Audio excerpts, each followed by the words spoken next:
Fanom strategii StarCrafta przedstawiać nie trzeba. Ten legendarny RTS przyczynił się do rozwoju e-sportu, a do dziś jest dla Koreańczyków tak samo ważnym sportem narodowym jak piłka nożna lub marudzenie dla Polaków.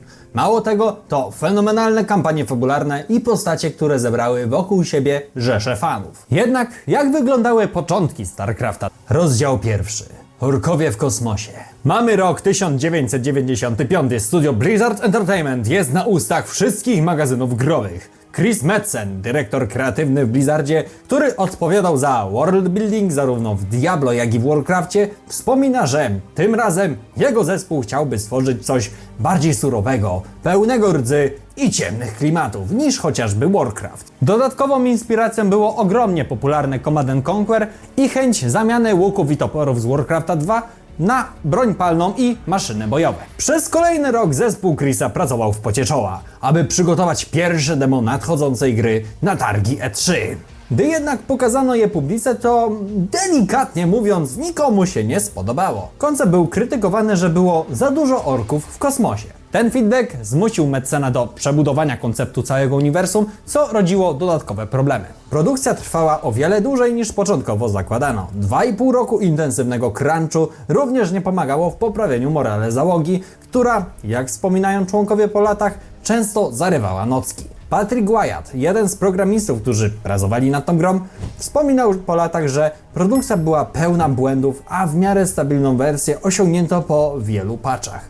Z racji, że orkowie w kosmosie byli chybionym pomysłem, postanowiono zastąpić to 3 nowymi rasami, które miały stworzyć spójny świat science fiction, bez mieszania ras, które znają fani fantastyki. W ten sposób mieliśmy Terran, którzy jako ludzka cywilizacja osiągnęli na tyle zaawansowany poziom rozwoju, że wyruszyli podbijać kosmos. Zergi, które niczym niszczycielska fala zakładają swoje legowiska i dostosowują ekosystem planety do swoich potrzeb, a także wojowniczych i tajemniczych protosów będących wysoce zaawansowaną technologicznie rasą, ale również momentami niezwykle fanatyczną. Po wielu perturbacjach gra wychodzi w marcu 1999 roku, a wykończony zespół miał nie lada powód, by otworzyć wreszcie butelkę szampana. StarCraft oferował rozbudowaną fabułę, w której każda z 3 ras dostała swoją kampanię. Oprócz tego StarCraft to do dzisiaj symbol świetnie zbalansowanego RTS-a. Każda jednostka kontruje tutaj inną jednostkę, co zmusza graczy do eksperymentowania z różnymi rodzajami wojowników, od latających, postrzelających, na walczących z warcu kończąc. Ogromny sukces StarCrafta doprowadził do powstania dodatków, z czego nie wszystkie były robione przez Blizzarda. Jednym z nich jest StarCraft Insurrection, wprowadzony na licencji StarCrafta przez kanadyjskie studio Aztec New Media. Dodawał on 10 misji single player oraz około 100 map multiplayer. Został on mocno skrytykowany przez GameSpot, czyli takie, nazwijmy to amerykańskie CD Action, gdzie przyznano mu notę 4 na 10, krytykując jakość wykonania misji, a także liczne glitche i bugi. Szybko on został zapomniany, bo już 2 tygodnie później premier miał inny dodatek Blood War. Wzbogacił on fabułę. Historia, Kerrigan i konflikt ras był pogłębiony, a same misje zyskały więcej dramatyzmu opartego na wyborach gracza.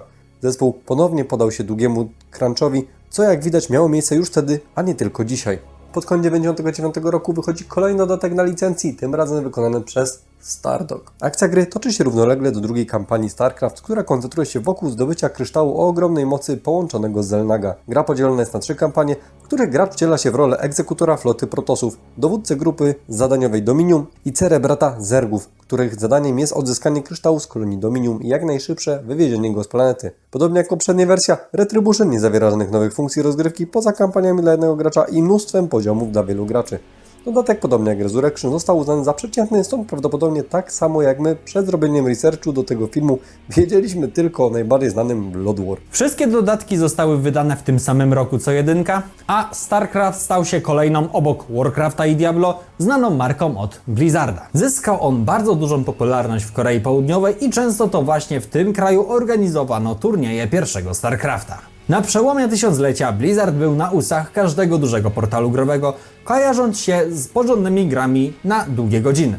I przypięta została im łatka tego studia, które wyda grę raz na parę lat i zawsze będzie to mega hit 10 na 10. Cóż, jak bardzo źle się ten obraz zestarzał. Prace nad oficjalnym sequelem trwały początkowo od mniej więcej 2003 roku, jednak przez równoległe prace nad Warcraftem III masa osób została oddelegowana do pomocy, przez co projekt StarCrafta 2 został odłożony na tak zwane kiedyś. Potem masa zasobów Blizzarda szła do produkcji World of Warcraft, co skutkowało tym, że premiera StarCrafta II była odciągnięta na bliżej nieokreślony czas. I jedyny projekt z tego uniwersum był robiony na konsolę. Rozdział 2. StarCraft na konsolę. Aby zrozumieć motywy dla powstania StarCraft Ghost, należy spojrzeć, co robiła w tym czasie konkurencja. Westwood, widząc trend zyskujący popularności gier FPS, przygotował swoją odpowiedź w świecie Command & Conquer o podtytule Renegade. Gra była raczej niszowa, przez to Westwood wrócił do robienia strategii. Ale Blizzard mimo tego postanowił stworzyć swoją odpowiedź na Renegade'a, czyli StarCraft Ghost. Gra miała wyjść na konsolę ówczesnej generacji, czyli PS2, Xboxa i GameCube'a i miała być prawdopodobnie skradanką z elementami akcji. Mieliśmy wcielić się w członkinię oddziału duchów, Nowe, o której w ramach promocji gry wydano nawet książkę, kilka komiksów, które miały przedstawić przeszłość naszej bohaterki. Na zachowanych gameplayach możemy zauważyć m.in. zjeżdżanie po linie, podobne do tego ze Splinter Cella, a także sekwencję nawigowania rakietą przez szyb wentylacyjny, który został podkradnięty z Metal Gear Solid. Ghost miał kilka ciekawych mechanik, jak możliwość podświetlania przeciwników i pokazywania ich słabych punktów, jak głowa lub zbiornik z paliwem w wypadku pojazdów. Inny fragment gameplayu pokazywał przemieszczanie się w pojazdach, co mogło sugerować, że gra będzie miała zarówno zamknięty obszar, jak i te bardziej otwarte. Gra była tworzona w latach 2002-2006, ale projekt niestety został skasowany, gdyż przypomnijmy, że w 2006 roku coraz to większymi krokami nadchodziły kolejne generacje konsol, czyli PS3 i Xbox 360. Grze nie pomógł również fakt, że StarCraft był marką typowo PC-tową, a więc gracze konsolowi nie palili się do niej. Rozdział 3. Droga do e-sportu. Mniej więcej w 2007 roku zaczyna się praca pełną parą nad kontynuacją StarCrafta.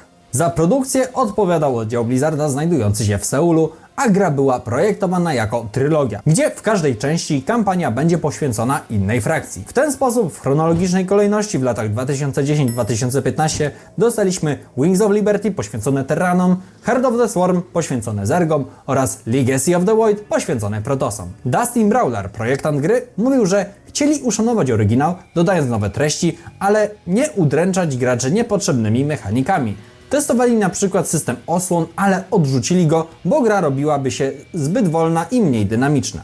Browder często przypominał, że chodziło o taniec. Atak, ucieczka, manewr, a mechanika osłon psułaby ten rytm. W Wings of Liberty wprowadzono 12 robotników startowych zamiast 6, aby szybciej wprowadzić akcję i nadać grze bardziej dynamiczny charakter. Co sporo osób zauważyło już podczas pierwszych esportowych transmisji. Premiera w 2010 roku odbyła się z trudnościami. Battle.net 2.0 miał błędy, nie można było grać przez LAN, co spotkało się z krytyką. Szybko to jednak naprawiono, a popularność turniejów i mistrzostw StarCrafta 2 stało się bardzo ważnym fundamentem w budowaniu sceny sportowej i narodziny tej elektronicznej formy sportu. Szczególną popularnością StarCraft cieszy się do dzisiaj w Korei Południowej, w której e-sport jest tak samo ważny jak piłka nożna w Polsce, o czym wspomniałem na początku. Sama fabuła StarCrafta 2 to kawał świetnie napisanej historii, pełnej zapadających w pamięć wątków i postaci. W 2016 roku dostaliśmy pakiet misji Nowa Ghost Corp, który jest swoistą laurką dla skasowanego projektu StarCraft Ghost. Rok później dostaliśmy remaster StarCrafta I, a oryginalną jedynkę przyszła na model free-to-play i każdy może ją sobie pobrać za darmo. Od tamtego momentu z serią w zasadzie nic się nie dzieje, a fani czekają na jakiekolwiek informacje na temat potencjalnego StarCrafta 3. Tyle od nas. Jeżeli dotarłeś lub dotarłaś do tego momentu, bardzo Ci dziękujemy za uwagę i zachęcamy do zostawienia łapki w górę i suba na kanale. Dla Ciebie to raptem 2 kliknięcia, nam pomaga to rozwijać kanał i docierać do coraz większej liczby osób. Widzimy się już niedługo przy okazji kolejnych filmów. Do zobaczenia. Również żegnam cieple. Na razie.